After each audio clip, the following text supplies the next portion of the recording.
All right, today we're going to dive into the personal story of a guy who is really a true internet pioneer, Dancho Danchev. His journey, and this is what's so cool, it starts with that iconic screech of a dial-up modem in post-Soviet Bulgaria and takes him right to the front lines of the global war on cybercrime.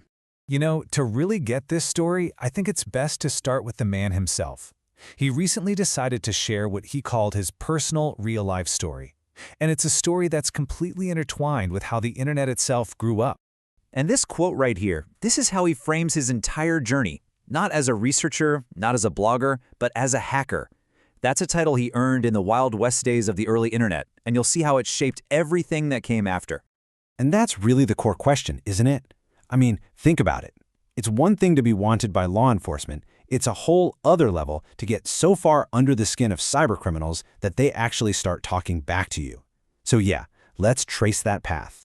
So, our story kicks off back in the 1990s. The world was changing fast.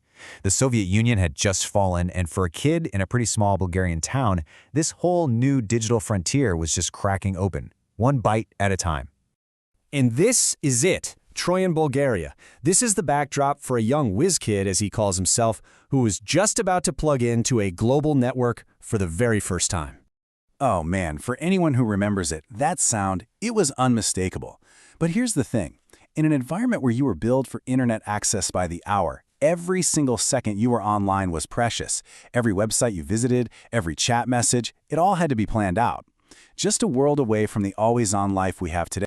But that limited time online, it didn't stop his curiosity. No way.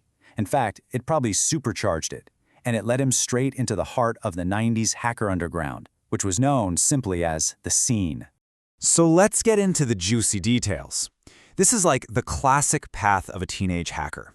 He's inspired by these legendary hacking sites, and his first exploits are this mix of mischief and just learning. He tricked people in IRC chat rooms into running infected screensavers just to get access to their PCs with the infamous Sub-7 Trojan. He even cracked the password files of his local internet providers to get free dial-up access, which back then was like gold. But even in these early days, you can see this methodical mind at work. I love this story. When he decided to hack his own hometown's official website, he didn't just smash through the digital door. No, he researched the webmaster, he used social engineering to get access, and then all he did was leave a friendly greeting. No data was destroyed. He calls it a professional approach. It was all about demonstrating skill, not malice. Okay, so this is the pivot point, right? How does all that raw talent and mischievous energy go from just a hobby into a real career? What turns that curiosity into a profession? Well, this is where the poacher starts to become the gamekeeper.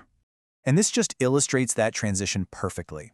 The teenage hobby on one side, cracking passwords for free internet, using Trojans on his friends for, and I quote, educational purposes. Then you have his first real job on the other side, collecting those exact same kinds of Trojans for antivirus companies like Lockdown Corp, and he's getting paid for it via Western Union. He literally found a way to monetize his very specific, and let's be honest, very gray area skill set. This process, technical collection, was basically his invention, his little corner of the market. I mean, think of it this way. He was the guy who knew the digital jungle so well, he could go out and capture the most dangerous new snakes, not to hurt people, but to bring them back to the lab so scientists could develop the antivenom. He turned his deep knowledge of the underground into a totally legit and vital service. So let's see how this builds, how he goes from a freelance malware collector to a globally recognized expert who's taking on some of the biggest cybercrime operations in the entire world. And man, his reputation just exploded. By 2007, he's presenting at an invite-only conference at GCHQ. That's the UK's version of the NSA. A year later, he joins the major tech publication ZDNet. All of a sudden, he's speaking at top-tier security conferences, delivering keynotes. The kid from Troy in Bulgaria was officially on the world stage. So his work evolved. He wasn't just collecting malware anymore. He was systematically profiling and analyzing these huge waves of malicious online activity. He was hunting the networks that spread it, and one botnet in particular, well, it caught his full attention. And that was the Kubeface botnet. Now, if you were on Facebook in the late 2000s, you might actually remember this. It spread like wildfire. It posted fake videos to people's walls, tricking their friends into getting infected. It was a massive, global problem, and Danchev basically made it his personal mission to track its every single move. And this is where the story gets truly incredible. Danchev's public research on his blog was so detailed, so accurate, that the Kube-Face gang themselves started reading it. They began embedding messages directly to him inside their malware's code. They even wrote a detailed point-by-point rebuttal to one of his articles and hid it in their code just for him to find. They were having a conversation with the guy who was hunting them. Just wild. Which brings us to this number, 4. For 4 years, he was a leading voice at ZDNet, one of the top tech publications in the world.